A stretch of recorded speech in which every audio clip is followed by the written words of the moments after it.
जय श्री कृष्ण स्टूडेंट। आज आपके लिए वीडियो लेके आए नेक्स्ट, जो हम लोगों ने फर्स्ट वीडियो का था ऑडिट के चैप्टर नंबर 1 का, जो कि कंपनी ऑडिटर के बारे में था, वो हमने देखा था।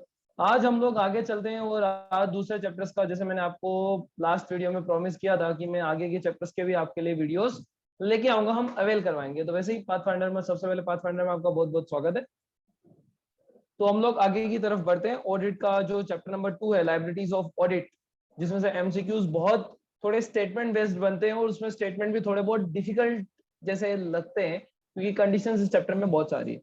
तो उसके अकॉर्डिंग हम लोग आज आपके लिए वीडियो बना के लेके आए ये। तो आप देखिएगा और प्लीज आप पूरा देखिएगा वीडियो, तभी आपको पूरा चैप्टर भी समझ में आएगा कॉन्सेप्ट्स के अकॉर्डिंग, और आप पूरा इसको अच्छे से समझ भी सकते हैं। ओके, तो क्वेश्चन नंबर 1 के ऊपर कि civil liability of an auditor employs liability. तो सिविल लाइबिलिटी में आप लोगों को पता है कि सिविल लाइबिलिटी किस तरीके से देखी जाती है, कि सिविल लाइबिलिटी है। अब सिविल लाइबिलिटी और क्रिमिनल लाइबिलिटी दो तरीके की लाइबिलिटीज आपके पास होती है। अब ये दो तरीके की लाइबिलिटीज में आपको यहाँ पे जो क्वेश्चन दिया उसके अकॉर्डिंग आपको आंसर सिलेक्ट करना है कि दो तरीके की लाइबिलिटी होती है, एक मिसफिएसेंस होती है। ओके, तो इसमें किस तरीके का आएगा, एक तो क्रिमिनल लाइबिलिटी होती है और एक मिसफिएसेंस। तो यहाँ पे दोनों में ऑप्शन में मिसफिएसेंस दिया, तो आपका राइट आंसर होगा ये misfeasance. Okay, next question number 2। अब ये क्वेश्चन आप बहुत ध्यान से देखिएगा, बहुत ध्यान से, तभी आपको ये क्वेश्चन समझ में आएगा और बेटरली आप समझ भी सकते हो। देखो, स्टेटमेंट बेस्ड क्वेश्चन ने पूछा कि विच of the following statement is not correct, कौन सा स्टेटमेंट करेक्ट नहीं है। तो एक बात हमेशा याद रखना, जब आपको इस तरीके का क्वेश्चन पूछा है ना, जैसे नॉर्मल हिंदी में कहावत है कि ना हाव देखा ना था, तो भाई ये एक बार भाइयों बहनों ये देख लेना थोड़ा सा कि नॉट करेक्ट लिखा हुआ है, करेक्ट नहीं लिखा हुआ। तो हम लोग इसमें बहुत सारी गलतियां कर देते हैं। नॉट करेक्ट मतलब एक गलत होगा, बाकी के 3 सेंटेंस सही होंगे एकदम। तो कौन से सही होंगे? अब ऐसा भी हो सकता है कि आप पहला रीड करो आपको सही मिल जाए, यहाँ पे नॉट करेक्ट पूछा तो पहला रीड करो आपको लगे कि हाँ ये गलत है, तो फिर आगे की रीड करने की रिक्वायरमेंट नहीं। चलो देखते हैं क्या दूसरा मिले तो आगे के दो रीड करने की रिक्वायरमेंट नहीं। तो बट लेकिन आपको उसके बारे में कंसेप्ट क्लियर होना चाहिए। देखो क्या बोला फर्स्ट में, the power of duties and liabilities of an auditor limited. क्या बोला कि जो ऑडिटर की power and duties and liabilities होती है वो लिमिटेड होती है। Company are defined under the chartered accountant rule. लो भैया, ये यहाँ पे इन्होंने गलती कर दी। क्या गलती कर दी? इन्होंने बोला कि भाई ऑडिटर की जो लाइबिलिटीज है और जो लिमिट है वो चार्टर्ड अकाउंटेंट एक्ट में लिखी होती है। ऐसा होता है क्या? नहीं नहीं, ऐसा तो नहीं होता, कंपनी एक्ट में लिखी होती है। तो यही सेंटेंस आपका राइट। आपको पूछा है कौन सा सेंटेंस गलत है, तो ये वाला सेंटेंस गलत है और आपका आंसर भी यही होगा, फर्स्ट वाला ऑप्शन। ठीक है, फिर थर्ड क्वेश्चन क्या बोला है कि when the transaction has not been recorded. अगर ट्रांजैक्शन रिकॉर्ड ही नहीं हुआ है, ध्यान से देखना, has been not recorded in the books of accounts either wholly or partially, such error are called. पूरा ही नहीं लिखा है, आप कुछ करना भूल जाते हो तो क्या करते हो? ओमिट हो गया यार, भूल गए, क्या करे भैया। तो बस उन्होंने भी क्या किया, एरर ऑफ ओमिशन किया, भूल गए लिखना ही। तो राइट आंसर होगा बी वाला। ठीक है, next question number 4। Question number 4 में क्या बोला था, liabilities of an auditor can be. ऊपर ही बताया था मैंने, क्या हो सकती है, या तो सिविल लाइबिलिटी हो सकती है या क्रिमिनल लाइबिलिटी हो सकती है। तो दोनों लाइबिलिटी होगी, ऑप्शन सी। ये बोला सर टीवाई का बच्चा बच्चा बता सकता है, टीवाई का बच्चा बच्चा बच्चा बच्चा नहीं बता सकता, टीवाई का बच्चा बच्चा आंसर बता सकता है। मिस अप्रोप्रिएशन ऑफ गुड्स में बी चेक्ड बाय। जो मिस अप्रोप्रिएशन होता है गुड्स का, वो कौन चेक करता है? कौन चेक करता है? आप, में, बाजू वाला, आगे वाला, पीछे वाला, कौन चेक करता है? मिस अप्रोप्रिएशन गुड्स का जो मिस अप्रोप्रिएशन कौन चेक करता है? तो बिजनेस का कोई भी एम्प्लॉय मिस अप्रोप्रिएशन चेक कर सकता है। एक के ऊपर भरोसा नहीं तो दूसरा चेक कर सकता है भाई, कोई बड़ी बात नहीं है इसमें। जैसे आपके छोटे भाई पे भरोसा आपके मम्मी पापा को, तो आपके ऊपर चेकिंग बिठा सकते हैं, कार्रवाई आ सकती है आपके ऊपर। Which one of the following point is rebel. Rebel का मतलब बता दूं, विरोध। हिंदी वर्ड बताऊं तो विरोध। क्या बोला कि विच और one of the following point is rebel when to purpose of the determining auditor's liability of negligence. मतलब यहाँ पे पूछा गया है, ध्यान से पहले क्वेश्चन समझो। इन्होंने ऐसा बोला है कि भाई ऐसा क्या है, इनमें से कौन सा सेंटेंस ऐसा है जो ये बता रहा है कि ऑडिटर ने निग्लिजेंट किया है और उसके खिलाफ जो कंपनी है या बोर्ड ऑफ डायरेक्टर्स है, शेयर होल्डर्स है, वो विरोध कर रहे हैं। रिबेल मतलब विरोध कर रहे हैं, ऐसा आपको बताना। तो कौन से सेंटेंस में बोला है, पहला देखते हैं। The client must have suffered loss. हाँ भाई, क्लाइंट सफर्ड लॉस हो सकता है, अगर निग्लिजेंट किया ऑडिटर ने, उसकी वजह से लॉस हो सकता है। लेकिन यहाँ पे क्लाइंट कोई विरोध ही नहीं कर रहा। हमको तो विरोध वाला सेंटेंस ढूंढना है कि उसमें विरोध, रिबेल क्या कर रहा है, नहीं कर रहा है इसमें, यानी पहला आएगा नहीं। दूसरा, it must be prove that the auditor was negligent, ऐसा प्रूव हो गया कि ऑडिटर नेग्लिजेंट, हाँ तो प्रूव हो गया, यहाँ पे विरोध क्या किया गया, विरोध तो कुछ भी नहीं किया, उसके ऑडिटर के खिलाफ क्या एक्शन लिया जा रहा है, कुछ नहीं लिया जा रहा है इसमें, तो कोई नहीं, चलो आगे। Third, in case of liquidation the company even a shareholder has right to file a suit against the auditor for damage suffered of the company। हाँ ये बने ना कुछ बात जैसा पूछा है, क्या बोला है कि यहाँ पे ये आपका राइट आंसर होगा सी वाला, क्या बोला कि इन्होंने हमको रिवेल देखना था, रिवेल मतलब विरोध किस तरीके से हो रहा है, विरोध कौन कर रहा है, तो विरोध ये सेंटेंस में हो रहा है, इन्होंने क्लियरली बोल दिया कि भाई ऑडिटर से अगर निग्लिजेंट हुआ है तो उसके बदले में लिक्विडेशन में अगर पकड़ा गया तो कंपनी शेयर होल्डर्स उसके खिलाफ शूट कर सकते हैं, क्योंकि एड्रेस किसको करता है, ऑडिटर, ऑडिटर का अपॉइंट भी कौन करता है, और एजेंट के तरीके से भी किसका होता है, शेयर होल्डर्स के लिए होता है।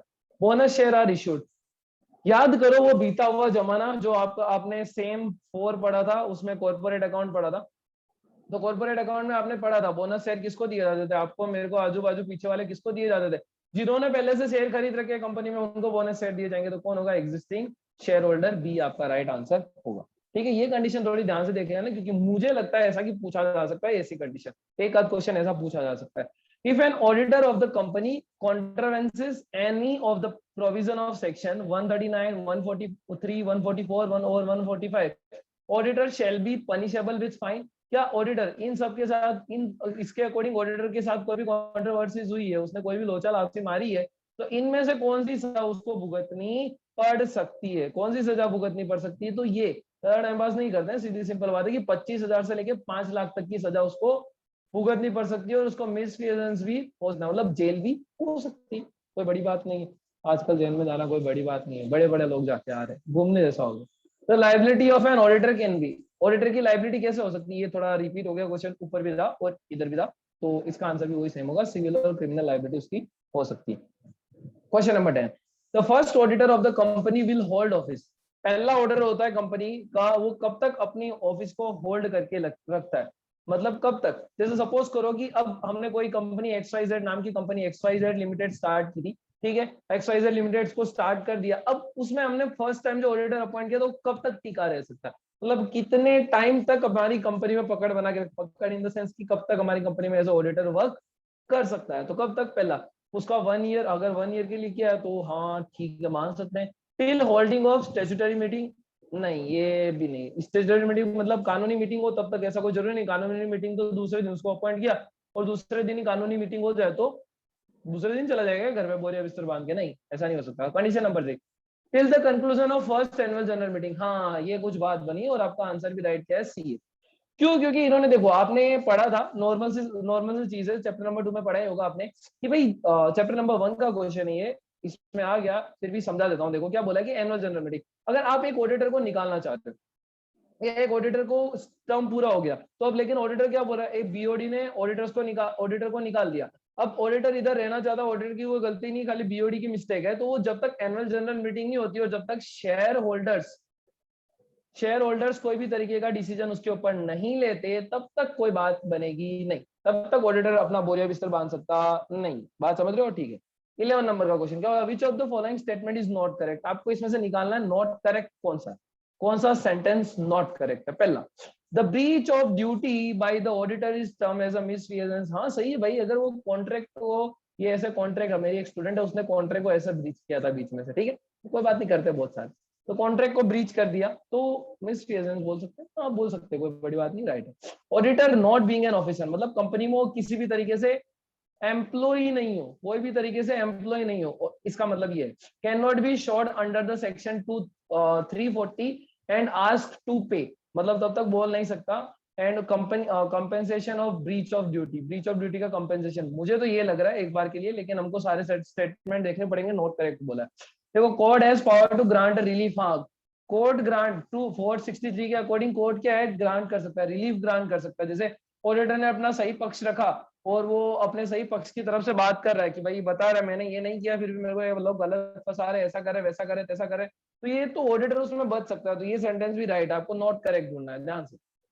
थर्ड वाला, कि अगर उसने कोई वर्क किया है रीजनेबल केयर एंड स्क्रील के साथ और वो किसी चीज के लिए लाइबल नहीं, जैसे क्लोजिंग स्टॉक की उसने वैल्यूएशन नहीं निकाली, फिर भी उसको क्लोजिंग स्टॉक में फंसाया जा रहा है, तो कोई मतलब की बात नहीं है, ऑडिटर उसमें फंसेगा नहीं, तो मुझे लग रहा है बी। तो सर अब ये बी क्यों लग रहा है, तो सीधी सिंपल बात है कि अगर आपके ऑफिसर है, ठीक है, आप लोगों के अगर अगर सपोज करो सीधी सिंपल बात है, सीधे सिंपल टर्म्स में मैं आपको बोलूं तो इन्होंने तो इधर क्या है कि यहाँ पे वर्ड ऑफिसर का यूज किया इन्होंने। किसका वर्ड यूज किया है? ऑफिसर वर्ड का यूज किया है कि इन सेक्शन 260, और वो 260 के अकॉर्डिंग, सेक्शन 260 के अकॉर्डिंग होता है। यहाँ पे सेक्शन 340 लगाया, तो सबसे पहली बात तो गलती वाली यही है। तो यहाँ पे इनकरेक्ट क्या होगा? राइट आंसर बी होगा। Okay, next question number 12, remuneration of company auditor is paid by. तो दो क्वेश्चन बनते हैं यहाँ पे, पेड कौन करता है और फिक्स कौन करता है। ओके, ऑडिटर को रेम्यूनरेशन पेड कौन करता है और फिक्स कौन करता है? कंपनी को कौन चलाता है? Board of directors. तो कंपनी को पेड कौन करेंगे? बोर्ड ऑफ डायरेक्टर्स करेंगे। और उसका रेम्यूनरेशन फिक्स कौन करता है? तो सेंट्रल गवर्नमेंट उसका रेम्यूनरेशन फिक्स करती है। ये चीजें याद रखना कि रेम्यूनरेशन पेड कौन करता है? तो बीओडी, बोर्ड ऑफ डायरेक्टर्स। क्योंकि कंपनी को संभालते कौन है? बोर्ड ऑफ डायरेक्टर्स संभालते हैं। कंपनी का ऑप्शन दिया हुआ है कंफ्यूजन के लिए, इसीलिए कंपनी नहीं आएगा, बोर्ड ऑफ डायरेक्टर्स आएगा। राइट आंसर इसका। तो पेड कौन करता है? बोर्ड ऑफ डायरेक्टर्स करता है। और सेंट्रल गवर्नमेंट क्या करती है? उस चीज को फिक्स करती है, मतलब कितना रेम्यूनरेशन होगा। अब आप बोलोगे कि सर जरूरी थोड़ी, प्राइवेट कंपनी तो उसमें सेंट्रल गवर्नमेंट की फिक्स करती है, लेकिन जब बात आती है कंपनीज की तो कंपनीज में सेंट्रल गवर्नमेंट बीच में हाथ डालती है, इसीलिए आपको सेंट्रल गवर्नमेंट ही करके आना है, ये चीज याद रखना। ठीक है, next question number 13, a company auditor in general has submit to his report to. किसको सबमिट करेगा? आपको, मेरे को, किसको करेगा? किसको करेगा बता दो आप। अरे इतना तो पता चल ही गया होगा, किसको करेगा? शेयर होल्डर्स को, क्योंकि अपनी रिपोर्ट जब वो बनाता है वो किसको करता है? शेयर होल्डर्स को एड्रेस करता है उस रिपोर्ट में, इसीलिए वो शेयर होल्डर्स को अपनी रिपोर्ट सबमिट करता है। ठीक है, नेक्स्ट 14 में क्या बोला है कि criminal liability of an auditor employs liability, मतलब ये इन चार यहाँ पे ये दी हुई है, 3 लाइबिलिटी दी है, तो all of the above, last option का निकाल दो एक बार के लिए। अब ये तीनों में से कौन सी लाइबिलिटी है जो कि क्रिमिनल लाइबिलिटी के तरीके से बोली जाएगी? तो इन्वेस्टिगेटर के लिए तो कुछ, इन्वेस्टिगेशन के लिए तो कुछ आते ही नहीं, क्योंकि ऑडिटर इन्वेस्टिगेशन में नहीं आता, असिस्टेंट ऑफिसर में भी नहीं आता, तो बचा क्या? Miss statement. अगर वो मिस स्टेटमेंट करे प्रोस्पेक्टस का, तो प्रोस्पेक्टस मतलब क्या होता है कि इसमें क्या होता है? प्रोस्पेक्टस में क्या होता है कि सारी डिटेल आपकी कंपनी की दी होती है। जैसे आप लोगों को अगर शेयर इश्यू करने हैं तो आप शेयर इश्यू करने के लिए इस चीज का उपयोग कर सकते हो, क्योंकि ये एक तरीके का इन्विटेशन है। इन्विटेशन के तरीके से जो इन्वेस्टर्स होता है उनको अट्रैक्ट करने का काम करता है, इसीलिए इसमें लोचा लाभ से हमारी तो कंपनी की गुडविल पे इफेक्ट पड़ सकता है, कंपनी की प्रेस्टीज पे इफेक्ट पड़ सकता है, इसीलिए ये एक तरीके की क्रिमिनल लायबिलिटी को बोली जाती है। क्वेश्चन नंबर 15 क्या बोला है? Which on the following statement is not correct. इनमें से भी अब आपको नॉट करेक्ट वाला निकालना है कि कौन सा नॉट करेक्ट है। ठीक है, तो यहाँ पे क्या बोला है? Criminal liability of auditor arise when the auditor will fully make the wrong statement. अगर हाँ, क्रिमिनल लायबिलिटी आ सकती है कि अगर वो फुल्ली क्या करे? फुल्ली फुल्ली मतलब जानबूझ के, भाई गलती करनी है तो करनी, किया है तो किया है, कोई गुनाह वाली बात है नहीं उसमें, किया है तो किया है, ठीक है, किया है तो किया है, कोई प्रॉब्लम वाली बात ही नहीं है, तो ये सेंटेंस राइट है।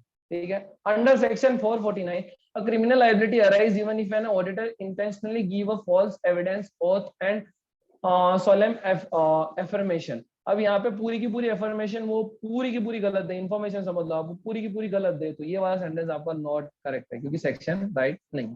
ठीक है, तो ये वाला आंसर आपका आएगा।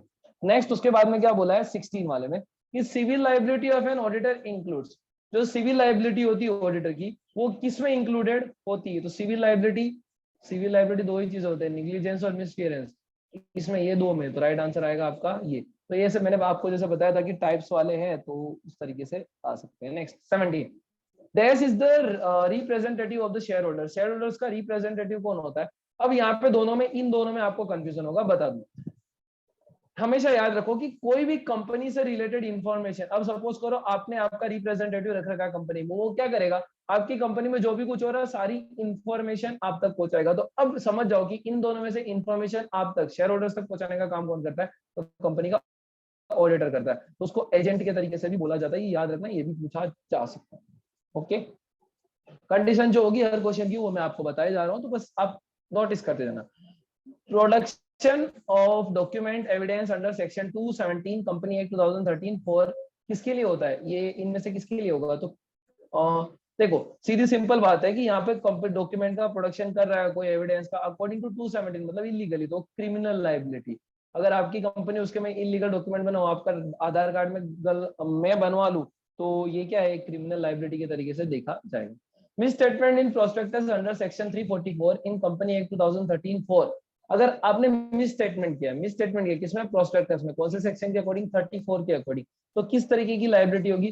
तो मैंने आपको ऊपर ही बताया था कि प्रोस्पेक्टस में कुछ भी लोचा मारोगे ना आप, तो वो आपकी क्रिमिनल लायबिलिटी होगी, क्योंकि उसमें कंपनी की गुडविल का और प्रेस्टीज का सवाल है, वो डिक्रीज हो जाती है, तो कंपनी सीधा केस ही ठोकती, यानी कि एक क्रिमिनल लायबिलिटी के तरीके से देखा जाता है हमारे बिजनेस लॉ में। For full form of NCLT, NCLT का फुल फॉर्म आपसे पूछा है, तो एनसीएलटी का फुल फॉर्म है नेशनल कंपनी लॉ ट्रिब्यूनल। ये एमलो में भी है, वहां पे भी पूछा जा सकता है और यहाँ पे भी पूछा जा सकता है, तो इसको थोड़ा गौर फरमाइएगा जनाब, ठीक है। फिर क्वेश्चन नंबर 21, अरे मैंने इसमें 3 ही ऑप्शन डाले, कोई बात नहीं है, तो ज्यादा इजी हो गया, 3 ही ऑप्शन डाले, मतलब एक चौथा तो ऑटोमेटिकली निकल गया, 2 में से 3 में से कोई एक को आपको बाहर निकालना है पकड़ के, ठीक है। क्या बोला है, विच of the following statement is not correct, इनमें से कौन सा सेंटेंस करेक्ट नहीं है, यानी 2 करेक्ट होंगे, 3 ही है, मतलब 2 करेक्ट होंगे, एक नहीं होगा, तो नहीं वाला आपको निकालना है। पहला, the breach of duty of auditor is termed as a misfeasance, breach of duties, अपनी ड्यूटीज को काम नहीं करता, कि वॉचमैन को आप बिठाओ, ठीक है, एक वॉचमैन को आप बिठाओ अपनी सोसाइटी के बाहर, अगर वो वॉचमैन ध्यान नहीं रख रहा है तो क्या है, उसकी गलती है भाई, चलो अगले दिन निकाल दो। अगला क्या बोला है, क्रिमिनल, यानी ये राइट है, उसको क्या बोलेंगे, मिसफियरेंस बोलेंगे, बराबर। Criminal liability of an auditor arise when the auditor will willfully make the wrong statement etc.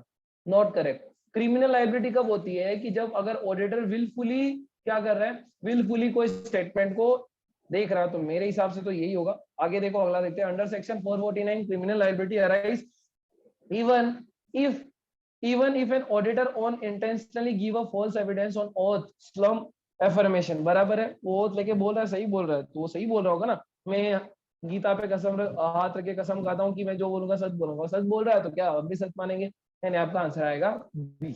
Okay, next 22, क्या बोला, the audit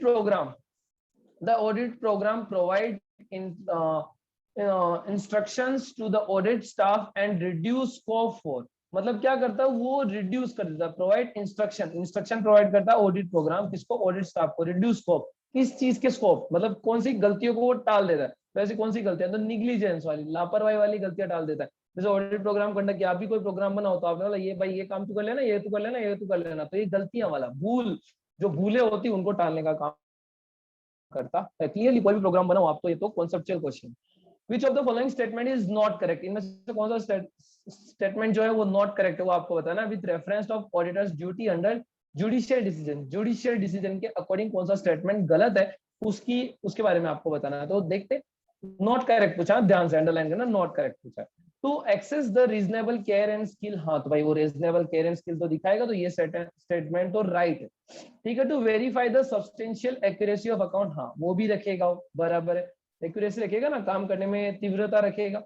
to be not acquainted with the articles of association, not acquainted मतलब जानकारी नहीं, articles की जानकारी ले भाई, ये क्या दिक्कत है, मतलब हम मारो हमको, ऐसा वाला सेंटेंस हो गया है, तो वो मीम्स वाला सेंटेंस हो गया। किस इन्होंने क्या बोला कि भाई नॉट एक्वेंटेड, उसको आर्टिकल से नहीं पता, तो बनाया किसने, चार्टर्ड अकाउंटेंट, निकालो बाहर, निकाल दो उसको। तो आपको नॉट करेक्ट पूछा था, तो नॉट करेक्ट यही है, ये आंसर आपका आएगा इसमें, ठीक है। नेक्स्ट उसके बाद में क्वेश्चन नंबर 24, तो 24 में क्या बोला है, ऑडिटर इज नॉट वैल्यूअर, ये मतलब क्या बोलती है, अरे जज्बात बदल दिए। Auditor is not valuer, valuer was started in, कब स्टार्ट हुआ था, तो आप लोगों को पता है, एक मील का केस है जो कि मोस्ट फेवरेट है, हमारे एमलो में भी आता है, ओके, और ऑडिट में भी आता है, उस कंपनी का केस, वो हमको कहीं नहीं छोड़ती, इसके बारे में तो आपको ऑडिट में और एमलो में डायरेक्ट शॉर्ट नोट भी पूछी जाती है उन केसेस पे। तो किंगस्टोन कॉटन मिल आपका most favourite Kingston cotton mill, यही आंसर है, कि उसमें बताया था कि auditor is not a valuer, auditor value नहीं निकालता किसी भी चीज की। ओके, नेक्स्ट 25 नंबर, तो 25 नंबर में क्या बोला, dash is the systematic process, ये एक तरीके की सिस्टमेटिक प्रोसेस है to obtain and objectively evaluating the evidence relating to the performance of an organization as related the environmental settlement। Question में बोल दिया, जो सेम दिखाई दे रहा है वही आपका आंसर है। ऑर्गेनाइजेशन के इन्वायरमेंट में जो परफॉर्मेंस बनाए रखे, शांति बनाए रखे, सुदृढ़ता बनाए रखे, रिफ्लेक्ट ना होने दे, कोई दिक्कतें ना होने दे, तो ऐसा किसमें हो रहा है, तो बोला है वही, अरे इन्वायरमेंट को शुद्ध रखो, सब कुछ शुद्ध रहेगा, तो आंसर भी आएगा इन्वायरमेंट ऑडिट। ये पहले 2 मार्क्स में जब आपकी ऑफलाइन एग्जाम होती थी मतलब होने वाली थी, लेकिन नहीं होगी, इसीलिए बोला कि होती थी, तो उसमें ये 2 मार्क्स के लिए पूछा जाता था what you mean by environment audit. तो इसका एक एमसीक्यू भी वो लोग डाल सकते हैं, क्योंकि वीएनएस जो है कोई भरोसा नहीं है, नॉर्मल सी बात है, कोई बड़ी बात नहीं है, तो टेंशन मत लो, देख लो। Which of the following statement is correct, सही बताना है। वाह भगवान धन्य, आपने कोई तो एक करेक्ट निकालने के लिए बोला कि इनमें से कौन सा सही है, यानी 3 गलत होंगे, एक सही होगा, वो बताना है कौन सा सही होगा। पहला बोला an auditor is watch dog and blood horn. क्या होता है, ऑडिटर वॉच डॉग भी होता है, ब्लड हॉर्न भी होता है। हाँ, गलतियां ढूंढता भी और गलती करने वाले को पकड़ता भी, बराबर, कोई गलती नहीं है इसमें, कोई प्रॉब्लम नहीं। An auditor should be an arts graduate and not be an chartered accountant. ये क्या बोल दिया आपने, क्या बोला, करेक्ट, हमको करेक्ट पूछा। हमारा पहला करेक्ट ये है कि जो ऑडिटर है वो वॉच डॉग भी होता है और ब्लड हॉर्न भी होता है। अब ये 3 एमसीक्यू पढ़ने जैसे, 4 दिए मैंने इसमें, देखो वो एक ऊपर वो जो नहीं दिया उसकी कसर मैंने यहाँ पे निकाल दी, लेकिन ये दोनों रिपीट हो चुके हैं, तो 4 ही है। अब इसको पढ़ो मस्त एकदम, एमसीक्यू में मजा आएगा। क्या ऑडिटर आर्ट्स ग्रेजुएटेड, अरे हम लोग बीकॉम वाले कहाँ जाएंगे, अगर आर्ट्स वाला ऑडिटिंग करने चला गया तो हम बीकॉम एमकॉम हमने कर रखी है तो क्या करें, मर जाए हम, हमारा तो कोई जज्बा ही नहीं है, मतलब ऐसे वाली बात है। कोई बात नहीं, तो इसका आंसर आएगा फर्स्ट वाला, करेक्ट पूछा था तो करेक्ट वाले में ये आंसर आएगा, ठीक है। 26 के बाद 27 में क्या बोला है देखो, कि which one of the following point is development of for a purpose of determine auditors liability of negligence. मतलब ऐसा कौन सा पॉइंट है जो ऑडिटर्स की नेग्लिजेंस की लायबिलिटी को फाइंड आउट करके दे देता है। देखते हैं पहला, the client must have no suffer of loss, loss से कुछ हो ही नहीं रहा, तो इधर कुछ पता चलेगा क्या।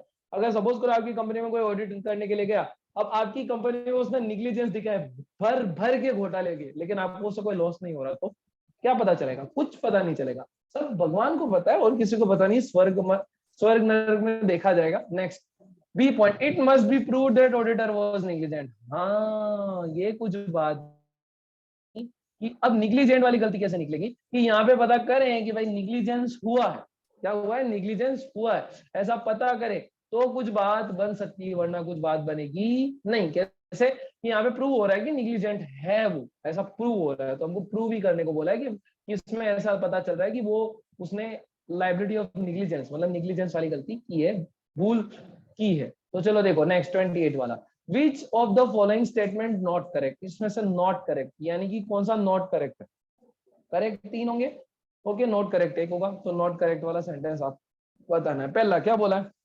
Breach of duty by the auditor is termed as a misfeasance, बराबर, कॉन्ट्रैक्ट को तोड़ दो, बराबर, सही है, ये वाला सेंटेंस सही है। अगला, dividend can not be declare from a profit prior of incorporation, क्या बोल दिया, क्या बोल दिया इन्होंने, मतलब कुछ समझ में ही नहीं है, क्या बोल दिया, ऐसा कोई बोलता है जी, सही बोल रहा है इन्होंने कि dividend can not be declare, आप डिविडेंड जो है वो डिक्लेयर नहीं कर सकते, किसमें से, प्रॉफिट प्रायर ऑफ इनकॉर्पोरेशन, मतलब जो आपका प्रॉफिट है इनकॉर्पोरेटेड उसमें से आप डिविडेंड डिक्लेयर नहीं कर सकते, प्रॉफिट होता है उसमें से आप डिविडेंड डिक्लेयर कर सकते हो, तो ये वाला सेंटेंस भी सही है। अगला क्या बोला है, the auditor has moral responsibility of third party, अरे आप मेरे यहाँ पे काम करने आए हो, दूसरे बंदे के पास नहीं करने आए हो, वो पैसा नहीं देगा, मैं पैसा दूंगा, सही से काम कर भाई, पैसा नहीं दूंगा, तो ये वाला सेंटेंस आपका क्या है, नॉट करेक्ट, मतलब गलत है, ये आंसर आपका राइट होगा, this is the answer, right answer ही होगा, क्योंकि थर्ड पार्टी से क्या लेना देना तेरे को भाई, मेरे डेटर क्रेडिटर से तेरे को क्या लेना देना, वो लोग मरे जिए क्या लेना देना है, मेरा काम कर निकल, बस वो वाला काम है। Next 29, in the absence of suspicious circumstances and auditor is not guilty, वापिस पढ़ो क्या बोल रहे लोग, in absence of suspicious circumstances कोई एविडेंस ही नहीं है और ऑडिटर क्या हो, गिल्टी हो, okay, negligence, so if the relevance of the trusted officials of company it was decided in case, ऐसा किसमें हुआ था कि गिल्ट होने के बाद भी हाथ खड़े कर दिए गए कि भाई मैंने किया था ये, तो तुक्का मारने का किसमें हुआ था, तो ये उसी में ही था, लेकिन आपको मैं आइडिया दे रहा हूँ तुक्का मारने का।